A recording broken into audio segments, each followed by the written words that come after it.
3வது அதிகாரம் 17ஆம் வசனம். ஒருவன் இவ்வுலக ஆஸ்தி உடையவனாயிருந்து தன் சகோதரனுக்கு குறைச்சல் உண்டென்று கண்டு தன் இருதயத்தை அவனுக்கு அழைத்து கொண்டால் அவனுக்குள்ளாக தேவ அன்பு நிலை கொள்ளுகிறது எப்படி அப்படின்னு கேட்கிறார். ரொம்ப அருமையான பகுதி. இந்த உலகத்தில் ஆவிக்குரியவங்க நிறைய பேர் ஆஸ்தி உடையவனாக இருக்கிறோம், பணக்காரனாக இருக்கிறோம், செல்வந்தனாக இருக்கிறோம், கோடிக்கணக்கான பணம் வச்சிருக்கிறோம் இல்லையா? அப்படி இருக்கும்போது தன்னுடைய சகோதரன் இப்போது கஷ்டப்படுறான் இல்லையா, குறைச்சல் இருக்கிறான், அவனுக்கு தின்னுவதற்கு இல்லை, உடுத்துவதற்கு இல்லை, குடிப்பதற்கு இல்லை, ரொம்ப வேதனையில் இருக்கிறான். அப்படி வேதனையில் இருக்கிற சகோதரனை ஐஸ்வர்யவானாக இருக்கிற பணக்காரனாக இருக்க காசு உள்ளவனாக இருக்கிற ஒரு சகோதரன் பார்த்துட்டு அவனுக்கு தன் இருதயத்தை அடைச்சா தேவ அன்பு அவனுக்குள்ளாக நிலை கொள்வது எப்படி அப்படின்னு கேட்குது. இப்போது நல்லா கேளுங்க, நம்மளுக்கு நிறைய இடத்துல போகும்போது சொல்லுவாங்க பாருங்கள், தேவனுடைய ஆவியானவர் வர்றது என்னெல்லாமா பண்ணால் வரும் சொல்லுவாங்க. அதெல்லாம் உண்மைதான், இல்லை சொல்லலை. பட் அதில் அதிக வேலை நடக்காது. தேவ ஆவியானவர் உங்களுக்குள்ளாக வர்றது எப்படி, இருக்கிறது எப்படி, உங்களுக்குள்ள வாசம் பண்ணுறது எப்படி அப்படின்னு சொல்லுது. முதல்ல இருதயத்தை எப்படி திறக்கிறது, எப்படி தேவ அன்பை என் இருதயத்துக்குள்ளே கொண்டு வர்றது, அதை சொல்கிறேன். எப்போ உங்களுடைய இருதயம் திறக்குதோ அப்பொழுதுதான் வெளியே இருக்கிற ஆவியானவர் இல்லைன்னா தேவ அன்பு இல்லைன்னா கிறிஸ்து உங்களுடைய இருதயத்துக்குள்ளாக அமர முடின்றார். நல்லா கேளுங்க, ஆவியானவர் வர்றதுக்கு மனுஷனுக்கு ஏதாவது திறக்கணுமா? திறக்கணும். வாய் திறந்தா மட்டும் போதாது, ஆவியானவர் உள்ள வராது. கண் திறந்திருந்தால் மட்டும் போதாது, காது திறந்திருந்தால் மட்டும் போதாது. ஆவியானவர் தேவ அன்புன்றோம், அது எனக்குள்ள வரணும்னா என் ஹார்ட் திறக்கணும், என் இருதயம் திறக்கணும். என் இருதயம் திறந்தாதான் அவர் வர முடியும். எப்போ இருதயம் திறக்குது? என் சகோதரனுக்கு கஷ்டப்பட்டுருக்கும் போது நான் கொடுக்குறேன் பாருங்க, அது இருதயம் திறந்தால் மட்டும்தான் கொடுக்க முடியும். இருதயம் இந்த ஒன்றுக்கு மட்டும்தான் திறக்கும், வேற எல்லாம் திறந்தா இருக்கு பாருங்க. காது திறந்திருக்குது, கண் திறந்திருக்குது, வாய் திறந்திருக்குது, மூக்கு திறந்திருக்குது. இருதயம் திறந்திருக்குன்னு கேட்டீங்கன்னா இருதயம் ஃபுல்லாக அடைச்சி தான் இருக்கும். எப்போ திறக்குது? தேவனுடைய அசாதாரணமான வெளிப்பாடு ஒருவனுக்கு குறைச்சல் இருக்கிற ஒருவனுக்கு நாம் கொடுக்கும்போது அந்த வேளையில் மட்டும்தான் இருதயம் திறக்கிறது. அப்பொழுதுதான் தேவ ஆவியானவர் இருதயம் திறக்கும் போது உள்ள இருந்துடுறார். இதை இங்கிலீஷில் சொல்றார். நிறைய சபையில் சொல்லுவாங்க பாருங்க, ஆவியானவர் வந்துட்டார், அப்படி துள்ளுவான், இப்படி துள்ளுவான், அங்கே விழுவான், இங்கே புரண்டு போவான். நம்ம பெந்தகோஸ்து சபையை பார்த்தாலே புறஜாதிகளுடைய சபையை போல இருக்கு. துள்ளி குதிச்சு ஆடி மறிஞ்சு எடுத்து குத்தி கொலாவி ஆவியானவர் வந்துட்டாருப்பான். பெரிய வெளியே போனால் ₹1 ஒருத்தன் கொடுக்க மாட்டான். எப்போ பார்த்தாலும் வீட்டில் சண்டை. இதெல்லாம் ஒரு என்ன தெரியல, இதெல்லாம் ஒரு அறியாமை. ஆவி எப்போ வருதுன்றார், ஹார்ட்டுக்குள்ள ஆவி எப்போ வருது? குறைச்சல் இருக்கிறவனுக்கு கொடுக்கும்போது ஓப்பன் ஆகுது, வந்துடுது. இது இங்கிலீஷில் பேசுகிறார் பாருங்க, இந்த அற்புத விதமான வெளிப்பாட்டை இங்கிலீஷில் பேசுறது பாருங்க. 1 John chapter 3:17 சொல்லுது, if anyone has material possession, அதாவது மெட்டீரியல் பொசஷன்னா இவ்வுலக ஆஸ்தி யார்கிட்டயா ஒருவண்ட இருந்தா, and see a brother and sister into the need, அதாவது தேவைக்காக உன் சகோதரன் சகோதரி, அந்த இடத்துல சகோதரன் மட்டும் சொல்லும் தமிழ் பைபிளில். இங்கிலீஷ் பைபிளில் சகோதரன் சகோதரியும் சொல்லும் இல்லையா? சகோதர சகோதரி நீ பார்க்குற, தேவைக்காக நிற்கிறத நீ பார்க்குற, நீ பெரிய பணக்காரனாக இருக்கிற. அப்படி இருக்கும்போது but has no pity on them, அவங்க மேலே உனக்கு இறக்கம் இல்லைன்னா how can love of God be in that person அப்படி இருக்கு. அதாவது பார்க்குற, நல்லா பார்க்குற, உன் சகோதரர் ரொம்ப கஷ்டப்படுறான், அழுறான், சாப்பாடு இல்லைங்கிறான், நான் செத்து போகிறேன்றான். ஆனால் நீ சபைக்கு போகிற, கைத்தட்டுற, ஆராதிக்கிற, எல்லாம் பண்ணுற. ஆனால் வீட்டுக்கு வந்த பின்னாடி உன் சகோதரன் பட்டினி பசியில் கிடக்கான். இந்த நேரத்தில் உனக்கு ஹார்ட் ஓப்பன் ஆகலைன்னா எப்படி வரும்? வேற எந்த மாதிரி மாடல் இருக்குதான் கேட்குறாரு. How can love of God be in that person அப்படிங்கிறது எப்படிங்க வரும் அப்படின்னு என்ன அர்த்தம்? ஒரு கேள்வி கேட்குறாரு. வேற ஏதாவது ஒரு வழி சொல்கிறாங்களா? தேவனுடைய ஆவியானவர் ஒரு மனுஷனுடைய ஹார்ட்டில் வர்றதுக்கு வேற ஏதாவது வழி இருக்குதான்னு யோவான் கேட்குறாரு. அன்னைக்கு நிறைய வழி சொல்கிறாங்க. அந்த உருண்டு போங்க, இந்த உருண்டு போங்க, வெள்ளையை மாற்றுங்க, நகையை மாற்றுங்க, புருவத்தை போடாங்க, லிப்ஸ்டிக் போடாங்க, இப்படிலாம் பண்ண ஆவியானவர் வருவார். கர்த்தர் சொல்றாரு, வேற வழியே கிடையாது.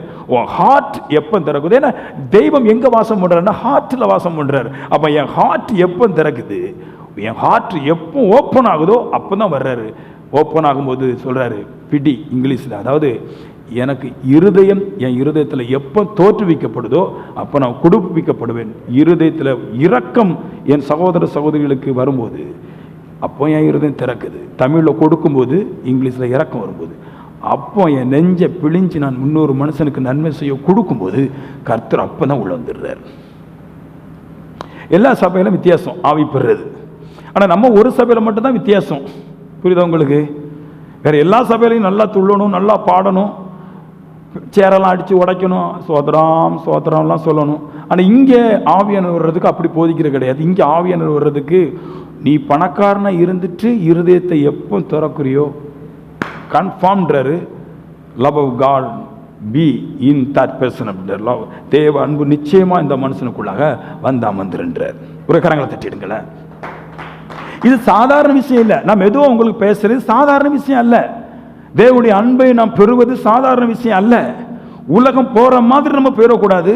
உலகம் இந்த ரூட்ல போய் அவங்க தேவ அன்பை பெறாமல் தேவனுடைய வாழ்க்கையெல்லாம் இருக்கிறாங்க. இந்த ரூட்ல நீங்க பயணிச்சு பாருங்க, கண்டிப்பா தேவ அன்பு கண்டிப்பா உங்களுக்குள்ளாக வரும். சரி, இன்னும் முக்கியமான விஷயங்களை நிறைய சொல்ல போறேன். தேவ அன்புனா என்னங்க, இது தெரியணும் இல்லையா நம்மளுக்கு? தேவ அன்புன்னு நம்ம தேவ அன்புன்னு பேசுறோம். லவ் ஆஃப் காட்னா என்ன? What is the love of God அப்படின்னு அது என்ன அப்படின்னா, இதுல வசனத்தில் எழுதி பாருங்க, 16 வசனத்துல, அவர் தமது ஜீவனை நமக்கு கொடுத்ததுனாலே அன்பு இன்னதென்று அறிந்திருக்கிறோம் அப்படின்னு என்ன சொல்றாரு? லவ் ஆஃப் காட்னா என்னதுன்னா, தேவ அன்புனா என்னதுன்னா, இப்போ எனக்குள்ளாக தேவ அன்பு வந்துச்சுன்னா அந்த தேவனுடைய அன்புங்கிறது ஆவி, இல்லைன்னா கிறிஸ்துன்னு சொல்லலாம், இல்லைன்னா ஸ்பிரிட்னு சொல்லலாம். இது எனக்குள்ள வந்த பின்னாடி என்னைய நல்லாக்குறதுக்கு எந்த அளவு ஜீவனை அது கொடுக்க முடியுமோ அந்த அளவு ஜீவனை கொடுத்து என்னை நல்லா மாற்றிவிடும். புரியுதா உங்களுக்கு? இந்த தேவன் உள்ள என் ஹார்ட்டில் தேவன் வந்த பின்னாடி நான் என்ன ஆவேன்? நான் பாவம் செய்ய முடியாது. என் பாவத்திலிருந்து அது எப்படியாவது என்னை வேற இடத்துக்கு கொண்டு போகும். நான் தரித்திரனா வாழ முடியாது, நான் நோயில வாழ முடியாது, கிட்னி ஃபெயிலியர்ல வாழ முடியாது, ஹார்ட் அட்டாக்ல வாழ முடியாது. ஏன்னா அன்பு ஜீவனை கொடுக்கும்னு 16வது வசனத்தில் சொல்றாரு. அந்த அன்பு எனக்குள்ள வந்துச்சுன்னா சகல வல்லமை உடையது அந்த அன்பு. அந்த அன்பு எப்படியாவது தன்னுடைய ஜீவனா விட்டு, தேவன் ஒரு முறை ஜீவன் விட்டது போல கிறிஸ்துடைய ஆவியானவர் எனக்குள்ள இருந்து அவருடைய ஜீவனை விட்டாவது என்னை பாவத்திலிருந்து பிடுங்கி நீதிக்கும், தரித்திரத்திலிருந்து பிடுங்கி என்னை ஐஸ்வர்யவனாகவும், நோயிலிருந்து பிடுங்கி நல்ல மனுஷனாகவும் என்னை மாற்றி விடுன்ற. இதான் the love of God உடைய பவர். அது அதிக ஆற்றல் உள்ளது. அதனாலதான் அவர் சொல்றாரு, நம்ம ஏன் சபைக்கு வரணும்? தேவனை ஆராதிக்கிறோம், பாடுறோம், சத்தியத்தை கேட்கிறோம். இந்த சத்தியத்தை கேட்டுட்டு நான் உலகத்துக்கு போறோம். உலகத்துக்கு போகும்போது அன்பை வெளிப்படுத்துறோம்.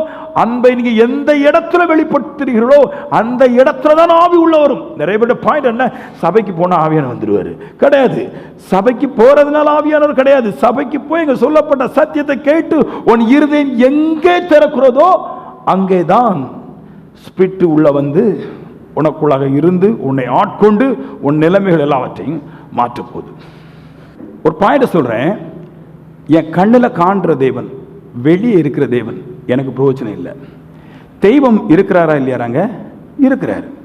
அவர் வானத்தில் இருக்கிறார், அவருடைய குமாரன் வானத்தில் இருக்கிறார், அவருடைய ஆவியான பூமியில் இருக்கிற. வேதம் சொல்லுது, kingdom of heaven is near. பரலோக ராஜ்யம் பக்கத்தில் இருக்கு, என் பக்கம் தான் இருக்குது. பட் எனக்கு பிரயோஜனம் இல்லைங்க. தேவனுடைய ஆவியானவர் என் பக்கத்தில் இருக்கிறார், விக்கிரம் என் பக்கத்தில் இருக்கு. அதை நான் தேடி தேடி போகணும் இல்லையா? எனக்கு வெளியே இருக்கிற தேவனாலும் சரி, கிறிஸ்துவானாலும் சரி, பிதாவானாலும் சரி, விக்கிரமாவும் சரி, எந்த தேவனாலும் சரி எனக்கு பிரயோஜனம் இல்லை. என் ஹார்ட்டுக்குள்ளே வந்த பின்னாடி தான் எனக்கு பிரயோஜனம். ஆமென் சொல்லுங்களேன். எப்படின்னா, என் ஆவி என்னை விட்டு புரிஞ்சு போச்சுன்னா எனக்கு பிரயோஜனம் இல்லை, நான் செத்து போயிடுவேன். ஸோ ஆவி இல்லாத சரீரம் செத்ததுன்னு யாக்கோபுல சொல்றாரு. தேவனுடைய ஆவி இல்லாத சரீரம் செத்தது. அப்போ ஆவியான இருக்கிறது உண்மை, தேவன் இருக்கிறது உண்மை, பட்டு எனக்குள்ளாக இருந்தால ஒழிய எனக்கு பிரயோஜனம் கிடையாது. அப்ப நான் சொல்றாரு, அந்த எனக்குள்ளாக ஆவியானவர் வந்தாதான் எனக்கு பிரயோஜனம். அப்படின்னா ஆவியானவர் கொண்டு வருவதற்கு கண்டிப்பா வாயை மட்டும் விரிவா திறந்த போதாது, ஹார்ட்டையும் விரிவா திறக்கணும். அவர் வந்து காரியத்தை செய்வது. இப்படி படிப்பேன் பாருங்க. ஆவியானவர் இல்லைன்னா தேவ அன்பு உங்களுக்குள்ள வரும்போது என்ன செய்யும்? 2 விஷயத்தை சொல்றேன், கேட்குறீங்களா? நிறைய பேர் குடிய விட முடியல. அந்த பிராண்டி கடையில் போய் இந்த கலராக சுற்றும்போது பார்க்கும்போது யாருக்கும் தெரியாமல் மனைவிக்கு தெரியாமல் ஒரு கோட்டை அடிச்சுட்டு போயிடலாம் அப்படின்னு தோணுது. ஏமேன். நிறைய பேருக்கு சினிமா பார்க்குறத விட முடியல. ஆனால் கடவுள்னு சொல்லிட்டு இருக்கிறோம். நிறைய பாவத்திலேருந்து மனுஷன் மீட்கப்பட முடியல, தரித்திரத்திலிருந்து வாழ முடியல. இப்போ பாருங்க, நான் 2 பாயிண்ட் சொல்கிறேன், எப்படி மாறுதுன்னு பாருங்க. தரித்திரம் எப்படி மாறுது, பாவம் எப்படி மாறுது. ஆமேன் சொல்லுங்களேன். நான் சத்தம் போட்டு சொல்லியிருக்கேன். ஆமேன். பாவம் எப்படி மாறுது, ஆமேன். எப்படி தரித்திரம் மாறுது, எப்படி நோய் வாதைகள்லாம் போகுதுங்கிறதுல காமிக்கப்படுற ஒன்று. தேவ அன்பு உங்களுக்குள்ள இருக்கும்போது என்ன செய்து நம்மை பாவத்திலிருந்து காப்பாற்றுகிறது. எப்படிங்க அப்படின்னு கேட்டால், சங்கீதம் 119:34 சொல்றாரு, தாவீது சொல்றாரு, எனக்கு உணர்வை தாரும், அப்பொழுது உங்களுடைய வேதத்தை பற்றி கொண்டு என் முழு இருதயத்தோடும் அதை கை கொள்ளுவனர் சொல்றாரு. தாவீது சொல்றாரு, எப்படி பரிசுத்தமாக்க முடியும், எனக்கு உணர்வை தாரும். அவர் கேட்கிறாரு, நான் இப்போ பாவம் செஞ்சுட்டேன், நிறையா ஸ்திரீகளை கெட்டிருக்கிறேன், தவறான ஸ்திரீகளை கெட்டிருக்கிறேன், பாவத்தில் விழுந்துட்டேன், இப்போ என்ன பாவத்திலேருந்து என்னால் மீள முடியல. இப்போ அவர் சொல்றாரு, எனக்கு உணர்வை தாரும். ஏன்னா இந்த உணர்வு இல்லாததுனால தான் மனுஷன் பாவம் செய்கிறான். எனக்கு உணர்வை தாரும். இல்லையா? என்ன உணர்வு?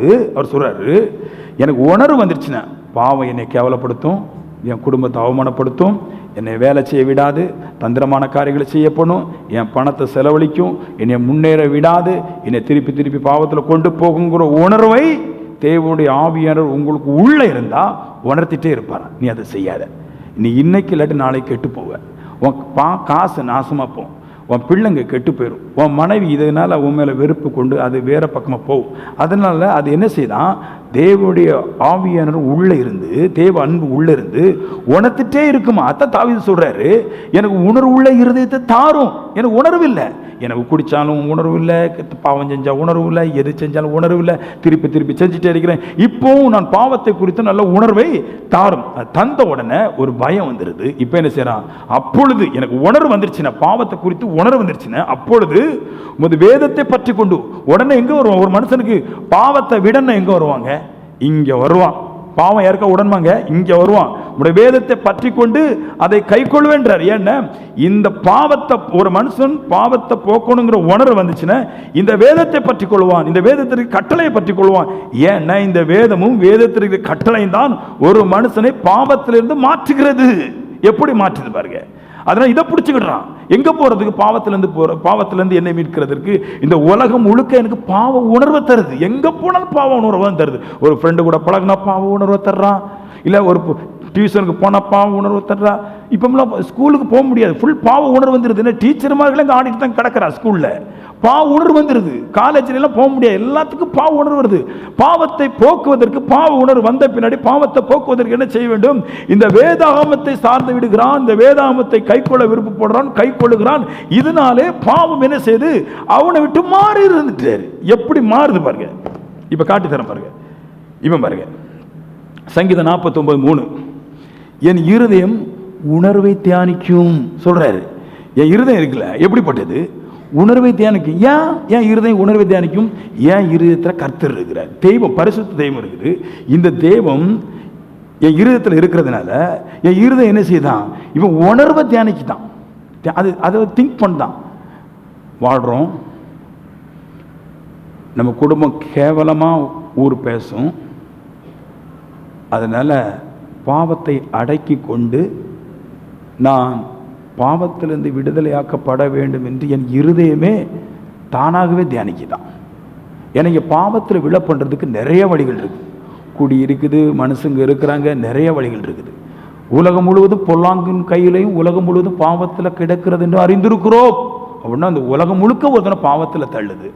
ஆனால் இருதயத்தில் இருக்கிற ஒரு தேவ அன்பு, தேவனுடைய ஆவியான இருதயத்தில் இருந்துட்டு பாவம் செய்யக்கூடாதபடிக்கு பல காரியங்களை இருதயத்தில் தியானத்தில் விட்டுருது.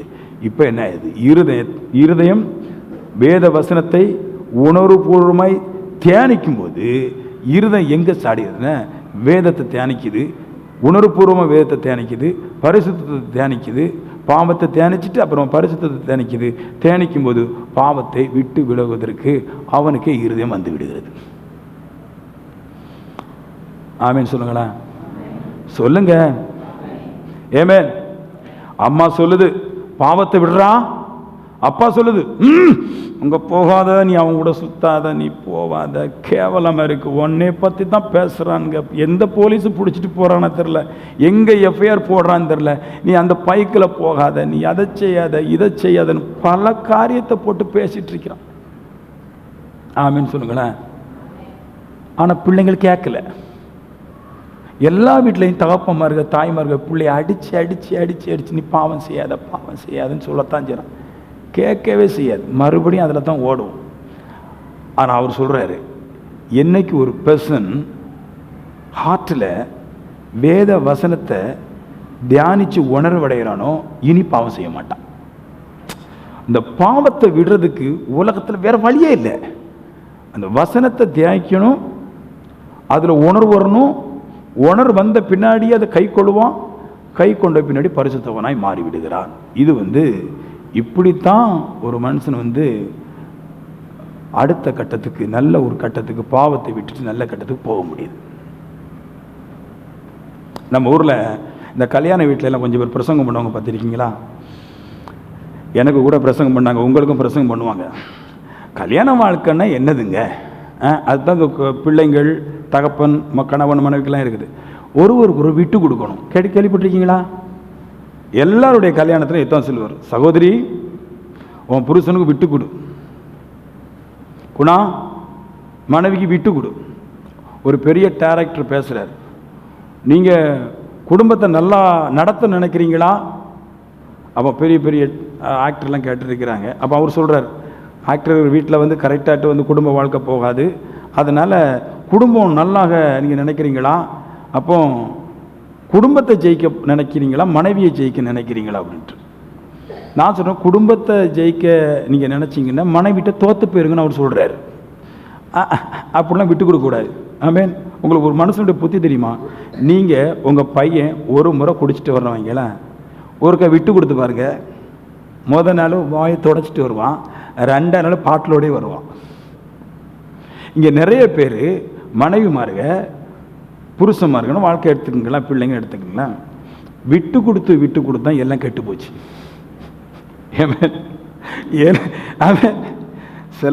சில பேர் வீட்டில் அடி கொடுக்குற உதவி அண்ணன் தம்பி வழங்க மாட்டாம்பாங்க. சில வீட்டிலலாம் அடி சப்பிடுவாங்க. ஆமேன். அது உதாரணத்துக்கு கென்ட்ரியப்பா இருக்கிறார், அவரெல்லாம் அவர் மனைவியை அந்த அம்மா எப்போ சொல்லணும், குத்துன்னு குத்துறான் அப்படின்ட்டு. தப்பவே முடியாதுங்க, அது உண்மையாக சொல்கிறேன். நீங்கள் விட்டு கொடுத்தா விட்டு கொடுக்கிறவன் கெட்டு போவான். என்ன மனுஷனுடைய கேரக்டர் எந்த அளவுன்னு மனுஷனுடைய கேரக்டரை சொல்லுது. அவனுக்குள்ள விசாரம், அவனுக்குள்ள களவு, அவனுக்குள்ள வேசத்தனம் எல்லாம் ஹார்ட்டில் இருக்குது. அவன் தவறு செய்யும்போது நீங்கள் விட்டு கொடுத்தீங்கன்னா மறுபடி தவறில் தான் விழுந்துட்டு இருப்பான். அப்போ தவறுலேருந்து மாறுறதுக்கு விட்டு கொடுத்தா மாற மாட்டான். தவறிலிருந்து ஒருவன் மாறுவதற்கு வேத வசனத்தை அவன் நல்ல உணர்வு வரைக்கும் தியானிச்சால் மட்டும்தான் பாவத்திலிருந்து மாறுவான். எல்லா இடத்துலையும் சொல்லுவாங்க, நான் ஜெபம் பண்ணா போதும் அது நம்ம சரியாகிடலாம். இங்கே ஜெபம் பண்ணுங்க சிஸ்டர். என்னதான் ஜெபம் பண்ணாலும் பாவத்திலேருந்து கன்வெர்ட் ஆக முடியாது. பாவத்திலேருந்து கன்வெர்ட் ஆகிறதுக்கு நல்ல உணர்வு வரணும். வேதாகமத்தை இருதயத்தை இரவும் பகலும் தியானிக்கணும். நல்ல உணர்வு வர்ற வரைக்கும் தியானிக்கணும். உணர்வு வந்துச்சு நல்லா ஆயிடுறான். ஏன் தேவ அன்பை, ஏன் ஹோலி ஸ்பிரிட்டை என் ஹார்ட்டுக்கு கொண்டு வரணும். ஏன்னா அதுதான் என் இருதயத்தில் உள்ள இருந்து என் இருதயத்தை நல்லா பதப்படுத்தி நல்ல உணர்வை தந்து நல்ல நிலைமைக்கு என்னை மாற்றி விடுகிறது. ஏன் சபைக்கு வரணும், ஏன் ஆண்டவருடைய சபைக்கு வரணும், ஏன் ஹோலி ஸ்பிரிட்டை பற்றி பேசுகிற சபைக்கு ஏன் வரணும் அப்படின்னா, இங்கே ஹோலி ஸ்பிரிட் மட்டும்தான். உலகத்தில் எந்த தேவனும் ஹார்ட்டுக்குள்ளே வர முடியாது. இந்த ஒரு தேவன் மட்டும்தான் ஹார்ட்டுக்குள்ளே வர முடியும். ஹார்ட்டுக்குள்ளே இவர் வந்தாச்சுன்னா ஹார்ட்டை சும்மா இருக்க விட மாட்டார். நான் சொல்லுவேன், ஹார்ட், உங்களுடைய ஆத்மா, தேவனுடைய ஆவி, வசனம், இந்த மூணு சேர்ந்து தான் உங்களை பரிசுத்தம் ஆக்குமே தவிர உங்களுடைய ஜெபம் கன்ஃபார்ம். நான் சொல்கிறேன், ஹோலி ஸ்பிரிட் உங்கள் ஹார்ட்டுக்கு வராமலும் வேதவசனம் உங்கள் ஹார்ட்டுக்கு வராமலும் உங்கள் ஜெபம் உங்களை ஒரு காலமும் உங்களை பரிசுத்தப்படுத்த முடியாது. எப்போ பரிசுத்தமாகறான்? ஆவியான உள்ள வரணும். ஆவியான உள்ள வரணும். என்ன செய்யணும்? கஷ்டப்பட்ட என்னுடைய சகோதர சகோதரிகளுக்கு இருதயத்தை திறந்து கொடுக்கும்போது ஆவியான உள்ள வர்றாரு. இப்போ வேலை நடக்கு. சரி, எத்தனை பேருக்கு பணக்காரனாகணும் ஆசை? எனக்குலாம் நல்ல ஆசைப்பா பணக்காரனாகணும். ஒரு 5 பேக்கில் தங்கம் தரணும். ஆமென். இயேசு கிறிஸ்து சொல்லுதுல, ஒருவனுக்கு 5 பேக்கு தங்கம் கொடுத்தாருன்னு எனக்கு 5 பேக்கு தங்கம் வாங்க ஆசை. உங்களுக்குலாம் ஆசை இருக்குதா பணக்காரன் ஆகிறதுக்கு? எத்தனை மணிக்கு பேருக்கு ஆசை? கையை தூக்குங்க பார்ப்போம். பணக்காரனுக்கு ஆசை இருக்கு. ஏன் கொஞ்சம் பேருக்கு எல்லாருக்கும் ஆசை தாய் ஆசை இருக்கிறவங்களும் தூக்கி பிடிங்கப்பா, சந்தோஷமா தூக்கி பிடிங்க. ஆமென் ஆமென் சொல்லுங்க. யாருக்கும் ஆசை இல்லையா? அந்த சைடுல யாருக்குமே ஆசை இல்லை பாருங்க. தூக்கி பிடிங்கப்பா. ஏன்னா போனை போட்டு சொல்றது எனக்கு கஷ்டமா இருக்குது பாஸ்டர், ஏதாவது ப்ரேயர் பண்ணுங்க, ஏதாவது ஹெல்ப் பண்ண முடியுமா அப்படிலாம் கேட்குறீங்களே. நான் ஹெல்ப் பண்றேன். இப்போ நான் இந்த கேளுங்க, நீங்க சத்தியத்தை கேளுங்க, இது சூப்பர் ஹெல்ப், இது கண்டிப்பா வாழ்க்கை மாறும். நான் அதைத்தான் பேசுறது. இங்க நீங்க எல்லாருமே எதுக்கு வந்திருக்கீங்கன்னா, இங்க எதுக்கு வந்திருக்கிறீங்க? பரிசுத்தம் அடைகிறதுக்கா? அதுக்கு தான் உங்களுக்கு உங்க வீட்டு பக்கத்துல சபை இருக்குது. உங்க சபை தடுக்கி விழுந்த சபைங்க கன்னியாகுமரியில் 40-50 சபை பக்கத்துல இருக்குது. இங்கேயே வரணும். இங்க அங்க இல்லாத அற்புத விதமான ஒரு ஆற்றலை வச்சிருக்கிறோம். இங்க தீர்க்க தரிசனமும் அற்புதம் செய்யறது மட்டும் இல்ல, ஒவ்வொரு மனுஷனையும் ஐஸ்வர்யத்தில் சிறந்தவனாய் மாற்ற வேண்டும் என்று போதிக்கிறோம். அதனாலதான் இந்த இடத்துக்கு வந்து சத்தியம் கேட்கிறோம். கடப்பறக்க இருந்து இங்க வந்து இப்போ கேட்குறீங்க செட்டிக்குளத்தில் வந்து, என்ன காரணம்? எல்லா இடத்துலையும் சபை இருக்குது, ஆனா வாழ்க்கையை மாற்ற சத்தியம் இங்க இருக்குது. அதனால இங்க வந்து கேட்கிறோம். எனக்கு நல்ல பணக்காரன் ஆசை, பாவத்தை விட ஆசை. நான் இப்படி பாவத்தை விடுறேன். நான் ஒரு முதல்ல அது சொல்லிட்டு நான் இப்படி பாவத்தை விடுறேன். நான் எல்லாருக்குள்ள ஹார்ட்டுக்குள்ள பாவம் வருங்க. பாவம் உள்ள வராத மனுஷனே கிடையாது. சில ஊழியக்காரங்களெல்லாம் பார்த்துட்டு ஒரு பாவம் செய்ய மாட்டேன்னு சொல்லக்கூடாது. எல்லாம் பாவம் செய்வான். பட் ஊழியக்காரனுடைய தனிச்சிறப்பு என்ன? அவன் 2 வல்லமையும் வச்சிருக்கிறான். ஒன்னு ஹோலி ஸ்பிரிட், ஒன்னு வேர்டு. பரிசுத்தாவையும் வசனத்தையும் உள்ள வச்சிருக்கிறதுனால இந்த ரெண்டையும் அவன் கொஞ்சம் தியானிச்சாலே போதும், உணர்வடைவான். இப்ப விட்டுருவான். மனுஷன் உலகத்துல பாவத்தை விடுறதுக்கு அவன் படுற பாடு இருக்குது. ஒருதெல்லாம் வெத்தலையை போட்டுட்டு விடுறதுக்கு பல வருஷம் போராடினான், துப்பி துப்பி பார்த்தான், அந்த குணத்தை கூட விட முடியல. ஆனா இது வேலை செய்யும் பாருங்க. ஒரு முக்கியமான விஷயத்தை காட்டுறேன். ஆமென். அந்த பைபிள்ல ஒரு வார்த்தை இருக்கு பாருங்க. தமிழ் பைபிள் வருது, குறைச்சல்ல சகோதரர்கள் இருக்கிறாங்களாம். இங்கிலீஷ் பைபிள் வருது, தேவையோடு கூட மனுஷன் இருக்கிறான் அப்படின்னு வருது. இந்த பூமியில நிறைய பேர் தேவையோடும் குறைச்சலோடு கூட இருக்கிறாங்க. அதுக்கு பைபிள்ல சொல்லுதும்,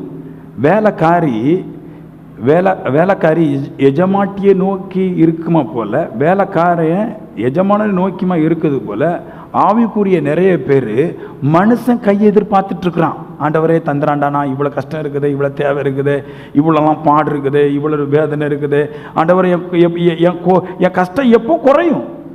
ஏன்ட கேளுங்க, நான் வழியை சொல்லித்தரேன். எப்போ குறையும்? இப்போ குறையும், நீங்கள் அதை கண்டுபிடிச்சி நடத்துங்க அப்படின்றது. சரி, இப்போ பாருங்க, அதை நான் காட்டி தரேன். ஆமென். 1, யாருடைய இருதயத்தில் கர்த்தர் வாசம் பண்ணுகிறாரோ அந்த மனுஷன் வெற்றி பெற செய்வதே கிறிஸ்துவுடைய லக்கு, கிறிஸ்துவின் சிந்தை, கிறிஸ்துவின் நோக்கம், கிறிஸ்துவனுடைய ஆசை. அதுக்கு 2 சாமுவேல் புத்தகம் 6வது அதிகாரம் 11 வசனம் படிச்சிருப்பீங்க. ஆனால் இந்த கோட்பாட்டில் நீங்கள் படிச்சிருக்க மாட்டீங்க. இங்கே எல்லாரும் பாவம் செய்கிறாங்க. 90% பேர் பாவம் செய்கிறான். நான் சொல்கிறேன், முக்கால்வாசி பாவம் செய்வது காசுக்காக மட்டும்தான். 10 பேர் தான் உணர்வு பூர்வமாக பேச்சில் விழுந்துடுறாங்க, சில பேர் செக்ஸில் விழுந்துடுறாங்க. அந்த உணர்வு இல்லை. 90 பேர் காசுக்காகவே பாவம் செய்கிறான். அந்த காசுக்காக தான் பேசுகிறான், காசுக்காக தான் பழகிறான், காசுக்காக தான் எல்லாம் செய்கிறான். இந்த காசை வாங்கும்போது வாங்கினவனுக்கு திருப்பி கொடுக்க முடியலன்னு கொடுத்தவன் முதல்ல என்ன ஓகேன்னு கேட்டுறான். இருக்குதா இல்லையா? அந்த உலகம் இப்படி தான் நடக்குது. நல்லா கேட்டுடுங்க. காசு வச்சிருக்கிறவன் அவன்கிட்ட காசு இல்லாதவங்க நல்லவன மாதிரி நடிச்சு ஸ்டைலா நடிச்சு இருக்கிறவனே வாங்கிட்டு பிடிக்கிட்டு போயிடுறான். இந்த காசு தான் பாவத்துக்கு கொண்டு போய் விடுது.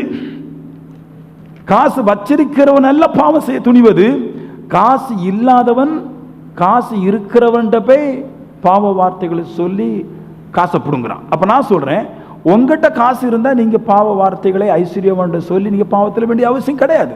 அப்ப காசை எப்படி கொண்டு வரணும் புரிஞ்சுக்கணும். அது எப்படி வரும் புரிஞ்சுக்கிடுங்க பாருங்க. எல்லாரும் நான் வாசிக்கிறேன். 2 சாமுவேல் 6:11. கர்த்தருடைய பெட்டி கித்தியனாகிய ஓபேத் ஏதோமின் வீட்டிலே 3 மாசம் இருக்கையில் கர்த்தர் ஓபேத் ஏதோமையும் அவன் வீட்டாரானையும் ஆசீர்வதித்தார். அப்பா, கர்த்தருடைய பெட்டி, அந்த கர்த்தருடைய பெட்டின உடன்படிக்கை பெட்டின்னு ஒன்று இருந்துச்சு. அது ஓபேத் ஏதோம் வீட்டில் இருந்துச்சான். கித்தியனாகிய அந்த மனுஷன்றார். அவங்க வீட்டில் மொத்தம் 62 பேர். எல்லாரும் ஒரே வீட்டில் இருந்தாங்களா? கிடையாது. அப்பா அம்மா ஒரு 7-8 பேர் வீட்டில் இருக்கிறாங்க. மிச்சம் எல்லாருமே அவங்க குடும்பம்லாம் வேற வேற வீட்டில் தான் இருக்குது. இந்த உடன்படிக்கை பெட்டி அந்த வீட்டுக்குள்ளாக வந்த உடனே அந்த வீடு முழுவதும் ஆசீர்வதிக்கப்பட்டதுன்றது. எல்லாம் பணக்காரன் ஆயிட்டான், பல லட்சங்கள். எந்த அளவு பணக்காரனாகனா, அந்த தேசத்துடைய ராஜா இவன் பணக்காரன் ஆக்கப்படுறதை கண்டு பொறாம பிடிக்கிற அளவுக்கு பணக்காரன் ஆயிட்டான். எல்லாம் நல்ல பணம் டாப் ஆயிட்டான். எப்படி ஆகுனா, இதுதான் இந்த மனுஷனுடைய ஹார்ட்டுக்கும் ஆவியானவருக்கும் சம்பந்தப்பட்ட பகுதி. மனுஷனுடைய ஹார்ட்டில் தேவ அன்பு, அதாவது ஸ்பிரிட் வந்துச்சுன்னா அந்த மனுஷன் மாறிடுவான். இதை நீங்கள் கண்டிப்பாக விசுவாசிக்கணும்.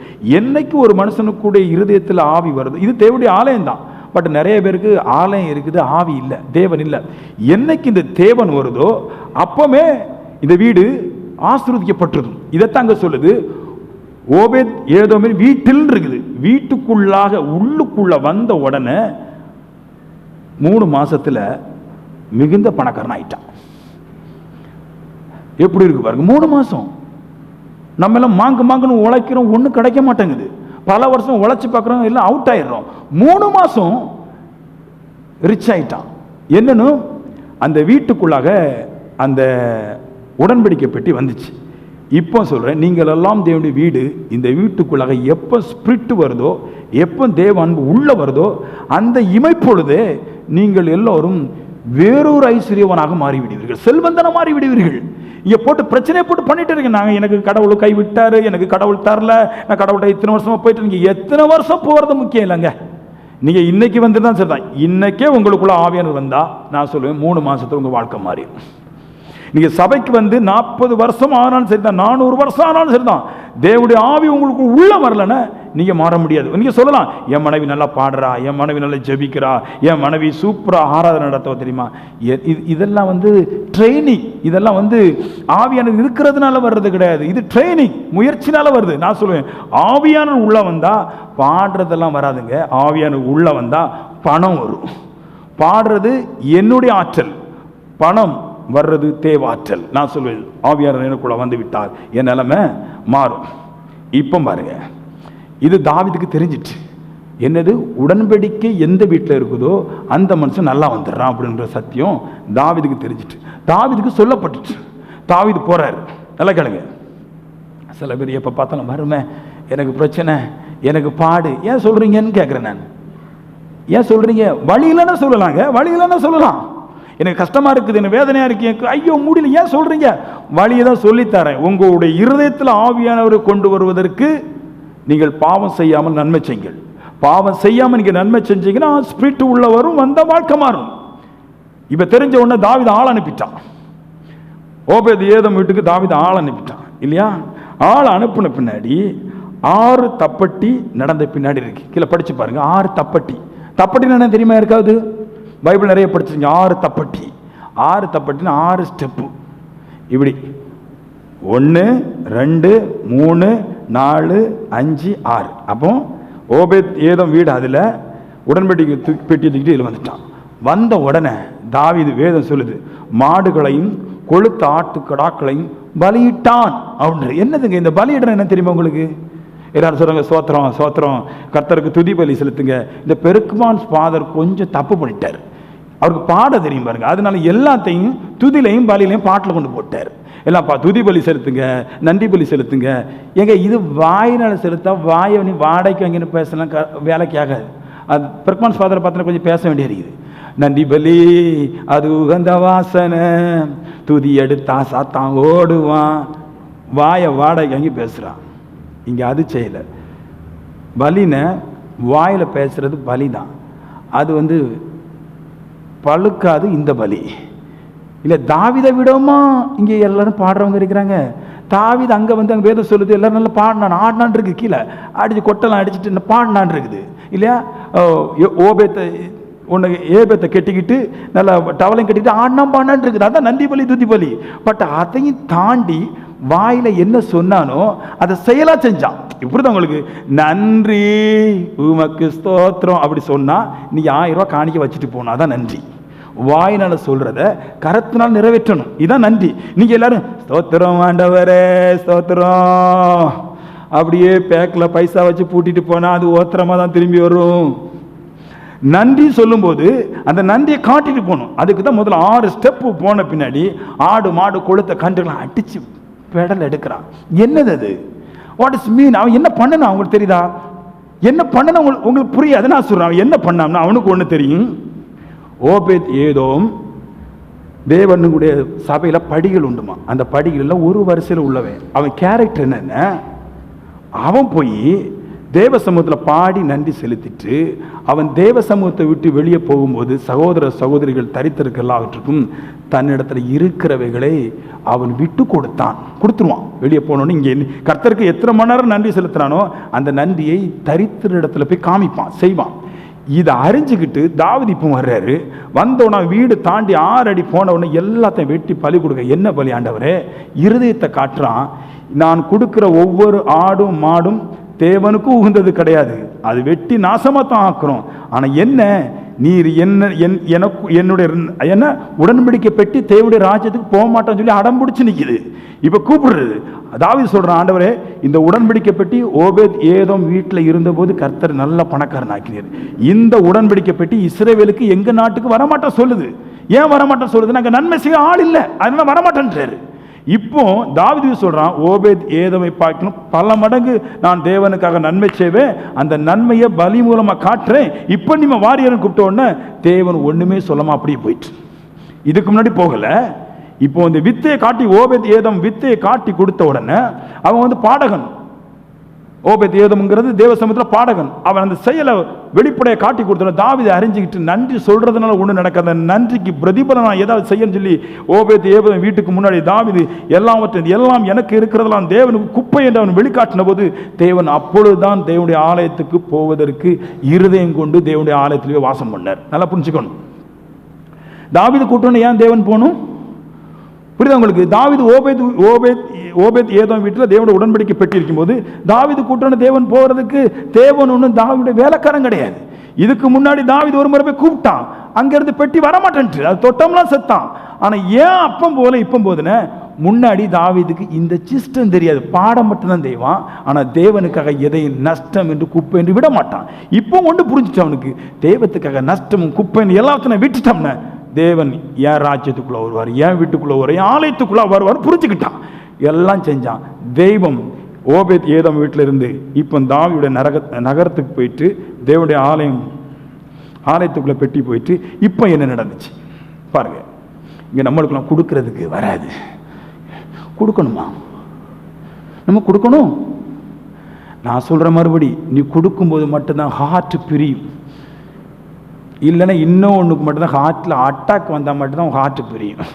ரெண்டுக்கு மட்டும் ஒன்று வெட்டருவா போட்டால் பிரியும், இன்னொன்று கொடுக்கும்போது தான் ஹார்ட் திறக்கும். நான் சொல்கிறேன், வெட்டருவா போட்டு ஹார்ட்டை பிரிக்காண்டா, நீ கொடுக்கும்போது ஹார்ட் பிரிக்கும்.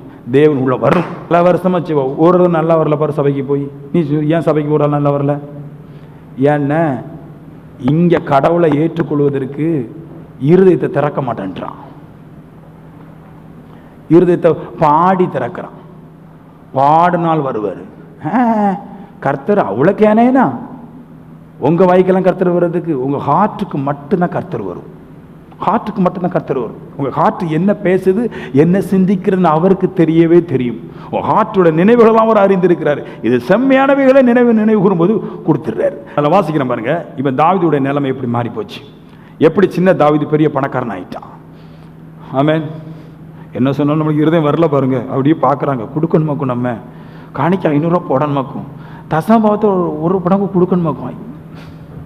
நீ என்னைக்கு தசமம் கொடுக்க ஆரம்பிக்கலையோ அன்னைக்கு தான் தொழில் நடக்கும்.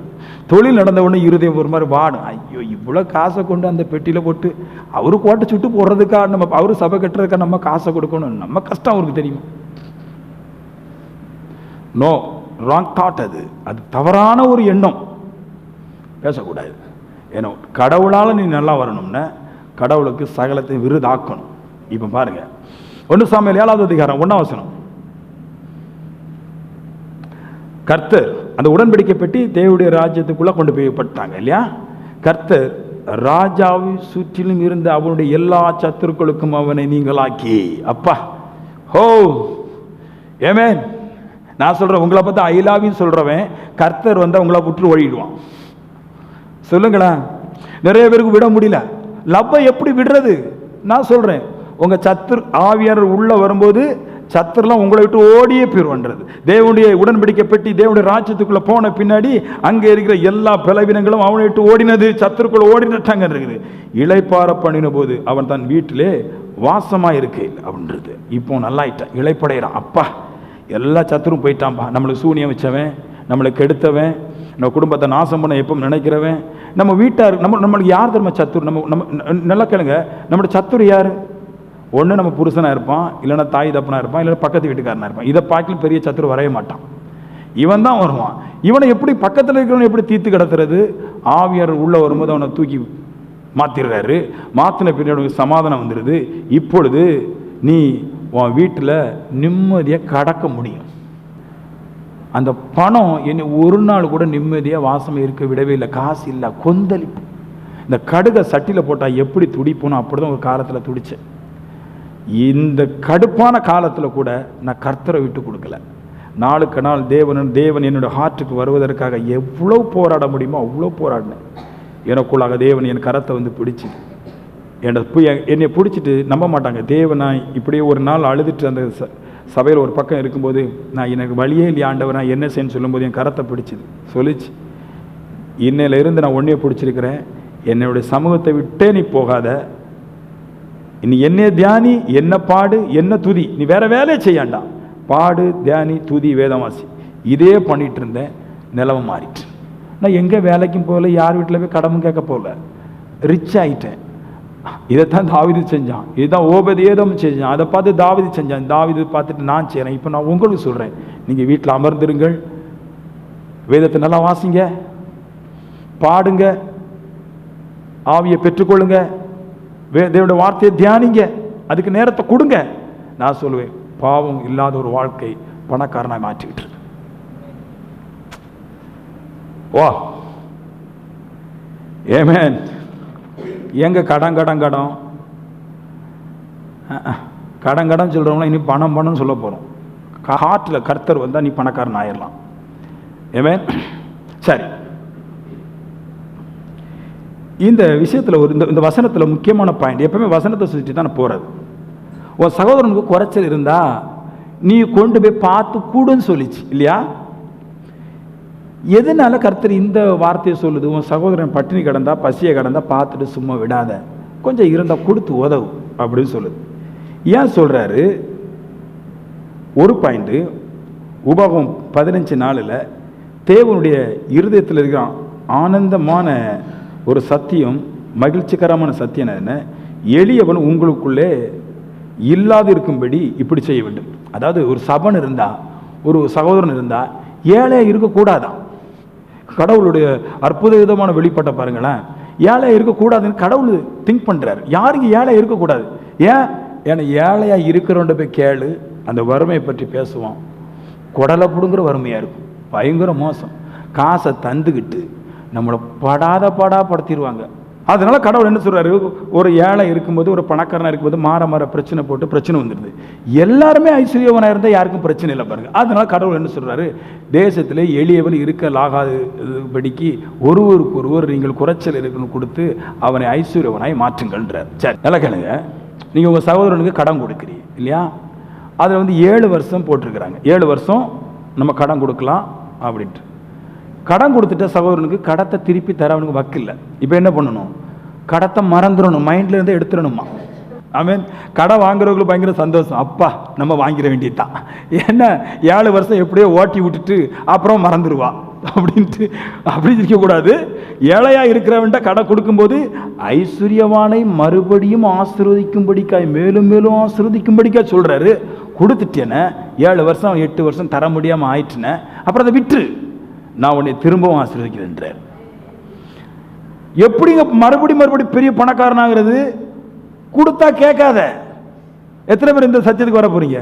நான் அதுல தாங்க இருக்கிறேன், நான் மட்டும் அதுல இருக்கிறேன்னு நினைக்கிறேன். யாரை அதில் கிடைக்கிறீங்க? எத்தனை பேர் இருக்கிறீங்க? கொடுத்தா கேட்க மாட்டேன், சைனியக்க கை தூக்கிட்டோம். கொடுத்தா கேட்க மாட்டேன், அண்ணங்குறாக்கா இருக்குது. கொடுத்தா காசு கேட்க கூடாது. சகோதரனுக்கு கொடுத்துட்டியா விட்டு. கொடுக்கும் போது எப்படி கொடுக்குற? கலர்ல போட்டு புதைச்சாச்சு, மைண்ட்ல நினைச்சிக்கோ, கொடுத்துரு. ஏன் கொடுக்காம இருந்தாலும் பாவம், கொடுத்தாலும் நம்மளுக்கு கிடைக்காது. தேவன் நம்மளை கொடுமை பண்றதுக்கு, திருப்பி ஆசீர்வதிக்கிறதுக்கு கொடுத்துருன்றாரு. போட்டு வந்தால நீங்களாம் ஐடியா போட்டிருக்கலாம், முன்னேறதுக்கு நல்லா சம்பாதிச்சா முன்னேறிடலாம், அப்படி பண்ணால் முன்னேறலாம். சான்ஸே இல்லை. நான் என்ன சொல்கிறேன், ஒரு மனுஷனுக்கு 10 லட்ச ரூபா 2 லட்ச ரூபா வருமானம் வருது மேம், ஓரளவு வீடு நடுன்னு போவான். 20 லட்ச ரூபா வருமானம் வந்தால் பாவம் செய்யந்தாங்க போவான். எல்லா மனுஷனாக தான் செய்ய போவான். ஏன்னா பவனம் மிகுதியாகும் போது பாவத்தில் விழுந்துருவான். அதுக்கு தான் அவர் சொல்றாரு, நீ பாவத்தில் விழாமல் இருக்கணும், பணத்தை கொண்டு ஏழைகளுக்கு கொடுக்கணும், அவன் தர முடியாமல் போனதை விற்று மேல மேல ஐஸ்வர்யனாக்கப்படுவன்றார். இங்க இஸ்ரவேல் ஒரு ட்ரிக் வச்சிருந்தாங்க. இப்போ அந்த 7 வருஷத்தை 7 மாசமா காட்டுறேன். ஜனவரி மாதம் நீங்கள் ஒருவனுக்கு கடன் கொடுத்தா, ஜனவரி, பிப்ரவரி, மார்ச், ஏப்ரல், மே, ஜூன், ஜூலை, இது 7 மாதம். இந்த 7 மாதத்துக்கு நீங்கள் வட்டி வாங்கிக்கலாம், தர்றதுக்கு வாய்ப்பு இருக்குது. தராமல் போனால் விட்டுறணும். இப்போ ஜனவரி, பிப்ரவரி, மார்ச், ஏப்ரல், மே, ஜூன், ஜூலை, இந்த 7 மாதத்துக்கு ஒருக்கா இந்த சிஸ்டம் மாறும். அப்புறமா ஆகஸ்ட்லேருந்து மாதிரி 7 மாதம் வருது. இப்படி சுற்றிட்டே இருக்கு. ஜனவரி, பிப்ரவரி, மார்ச், ஏப்ரல், மே, ஜூன், ஜூலை, 7ஆம் மாதம் வரும்போது உன் சகோதரனுக்கு அவசர உதவி கேட்குறான். உனக்கு ஜனவரி மாதம் கொடுத்தா 7 மாதம் வரைக்கும் டைம் இருக்குது, அவன் நல்லா ரீச் ஆகிட்டா தந்துடுவான். உனக்கு 7ஆவது மாதம் அவசரத்தில் இருக்கும்போது கொடுக்கும்போது அவன் இருதயம் சொல்லும், இந்த 7ஆவது மாதம் நம்ம காசை கொடுத்தா 7 மாதம் தீர்ந்துட்டுனா இனி அவனுக்கு ஃப்ரீயாக போயிடும்னு இருதயத்தில் கொடுக்கக்கூடாதுன்னு யோசிக்கும். தெய்வத்தால் முடியும், தெய்வத்தால் கூடாது ஒன்றுமே கிடையாது. பட் அந்த தெய்வம் உங்களுடைய ஹார்ட்டுக்கு வர விரும்புது, அது உங்கள் பக்கத்தில் வந்து நிற்கிது, உங்கள் ஹார்ட்டுக்குள்ளே வர ஆசைப்படுது. அவரை எல்லா பிரச்சனை நடுவில் உங்கள் ஹார்ட்டை திறந்து அவரை உள்ள வாசம் பண்ண விட்டுருங்க, உங்கள் வாழ்க்கை மாறும். எப்பொழுது ஆவியார் உங்களுக்குள்ள வருவார் சொன்னேன், உங்கள் ஹார்ட்டு திறக்கும் போது ஆவியார் உள்ள வருவார்னு சொன்னேன். இனி உங்களுடைய இருதயம் எப்படி திறக்கும் புரியுதா? அதை திறக்க வைக்க ஒரு சிஸ்டம் இருக்குது. இருதயம் நிறைய பேருக்கு அடைப்பட்டு கிடக்குது, நிறைய பேருக்கு கல்லான இருதயம், சில பேருக்குடைய இருதயம் கடினமான இருதயம், இருதயம் திறக்காது இல்லையா? அப்படின்னு என்ன அர்த்தம்? இறக்க இல்லாத இருதயம், கொடுப்பதற்கு இருதயம் இல்லாத இருதயம். இந்த திறக்காத இருதயத்தை, கடினமான இருதயத்தை, கல்லான இருதயத்தை எப்படி திறக்க வைக்கிறது? இருக்குது. இருதயம் திறக்க விரும்புறீங்களா? கொடுக்க விரும்புறீங்களான்னு? இதோ வாசல் படியிலிருந்து கதவை தட்டுகிறேன்.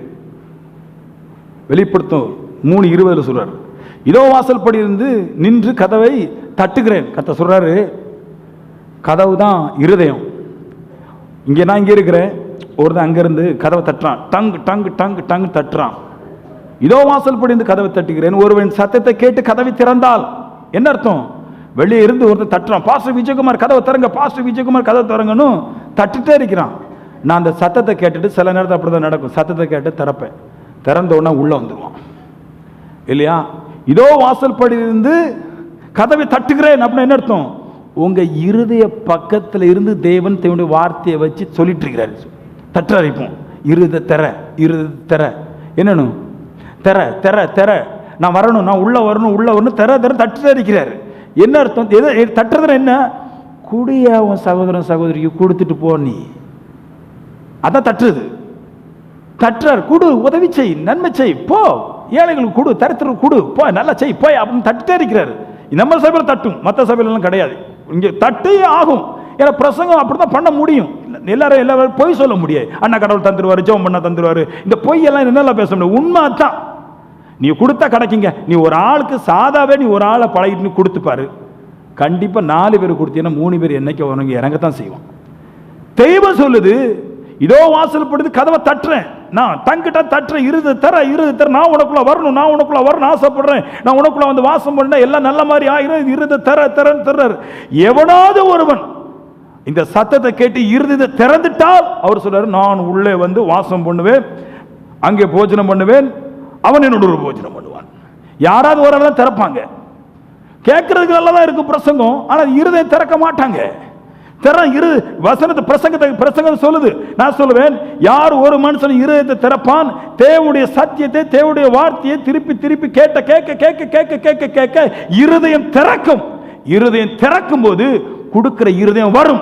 கொடுக்கிற இருதயம் வரும்போது தேவன் அந்த கொடுக்கிறது மூலமாய் அந்த இருதயத்துக்குள்ள வந்துடுறாரு. இப்படித்தான் இருதயம் திறக்குமே தவிர, நான் சொல்லுவேன், உங்கள்கிட்ட சொல்றாங்க பாருங்க, எல்லா சபையிலையும் எனக்கு ஆவியானவர் வந்துட்டாரு, எனக்கு ஆவியானவர் வந்துட்டாரு. அக்கினி சோலையே எந்த பாடகனும் சரிதான், எந்த உபதேசியும் சரிதான் சொல்றேன், ஒரு மனுஷனுக்குள்ள ஆவியானவர் கிடையாது. ஆவியானவர் ஒரு மனுஷருக்குள்ள வந்தால் டோட்டல் வாழ்க்கை சேஞ்ச் ஆகும். சேஞ்ச் ஆகல அப்படின்னா ஒரு அம்மா சொல்லுது, நான் ஆவியானவரை பெற்றிருக்கிறேன். எப்படிமா பெற்ற? ஆண்டவரே, நான் ஜெபிச்ச போது ஆவியானவர் என் மேல வந்தாரு.